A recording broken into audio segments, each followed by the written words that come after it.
Did you know that there existed a young boy who became the king of Jerusalem, the Holy Land, at the age of 13? And what more, he was afflicted with leprosy, the disease, which was considered a divine expression of punishment and untouchability 800 years ago. But despite his struggles, he proved to be a capable and inspiring leader and defeated Saladin, the great Muslim Sultan, and his armies. Yes, you heard it right. He is Baldwin IV, referred to as the Eternal King of Jerusalem. So hello all, I am AI Bobby, a time traveler, and I will be navigating you through the world of untold stories. So welcome aboard to Untold Stories. Please do click on the subscribe button for more such untold stories. So let's get started. Baldwin IV was born in 1161, 60 years after the Latin states were created. He was the son of Amalric, who was the count of two of the biggest cities in the Latin states, Jaffa and Ascalon. Amalric also had a daughter, Sibylla. Soon after Baldwin's birth, Amalric became king of Jerusalem in 1163. When Baldwin was 9, he was sent by his father to William of Tyre. Being the Archbishop of Tyre, William was an educated man and tutored Baldwin. Baldwin was educated in the art of war, history, and God. It was when he was with William that he started to lose feeling in his right arm. It was the beginning stages of the condition Baldwin would have for the rest of his life, and the disease he would be known for, leprosy. When King Amalric found out that Baldwin had leprosy, he did his best to keep it a secret. Leprosy was heavily stigmatized for most of history because people just didn't understand the exact causes. Some thought it was a punishment from God, but most people believed it could be transmitted by just being close by. While this is partly true, people with leprosy were isolated from everyone. Despite this, Baldwin overcame the setbacks and the judgment to become king. His father, King Amalric, died of dysentery on a military campaign against Egypt. King Amalric had tried to subdue Egypt after they had failed to pay tribute, and he wanted to break the growing strength of the Muslim kingdoms. He even received help from the Byzantines. However, he had failed to conquer Egypt, and the Muslim world was now seeing an opportunity to get back at the kingdom of Jerusalem. Baldwin was crowned king when he was 13. Immediately, when he came of age in 1176, Baldwin proved to be a capable leader. He came to the realization that, with his condition, he wouldn't have any kids to succeed him when he died.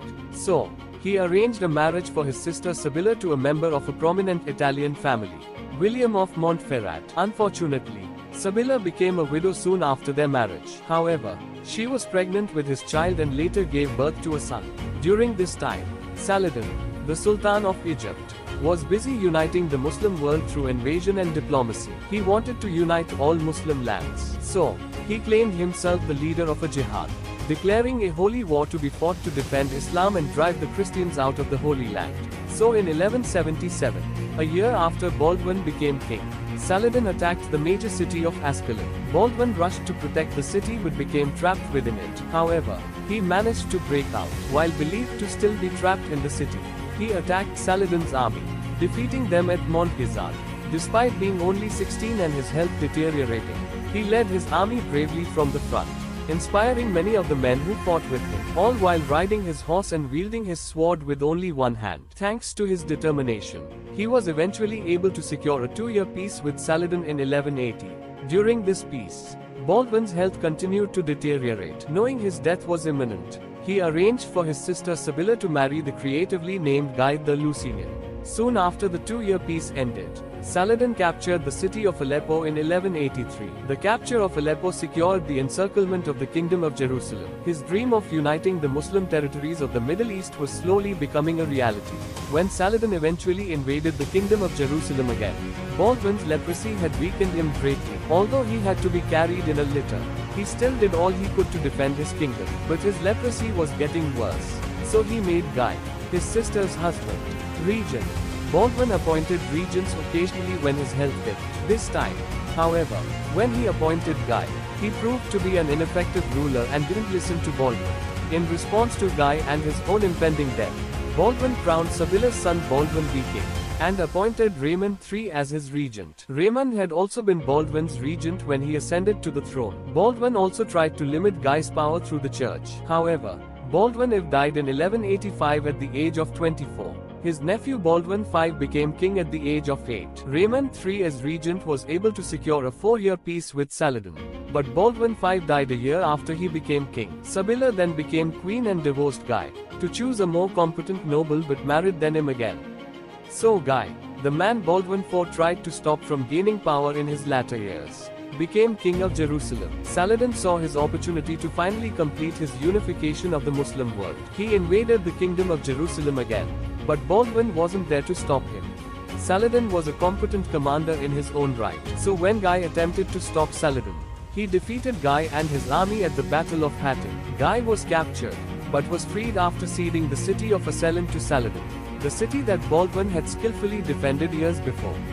Jerusalem itself fell to Saladin later in 1187. At first, he wanted to massacre all the Christians in the city for retribution for when the Crusaders massacred all the Muslims when they took the city in 1099. However, he changed his mind and let the Christians seek refuge at Acre.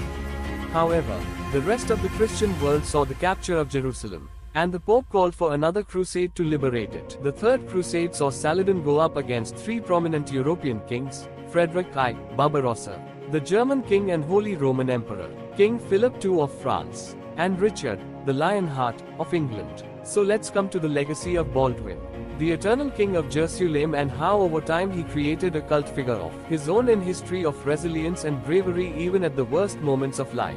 Even though he died young and his kingdom didn't last long, Baldwin IV is a symbol of strength and determination in the face of suffering and struggle. Although his leprosy eventually left him blind and unable to use his arms and legs, Baldwin fought to the end to defend his kingdom from threats both outside and inside. Thank you for being patient listeners. This is signing off. AI Bobby from The Untold Stories. For more such informative, untold stories, subscribe our channel. For you it's just a click of the button, and no loss. But for us it is an encouragement to keep telling you untold stories. Thank you.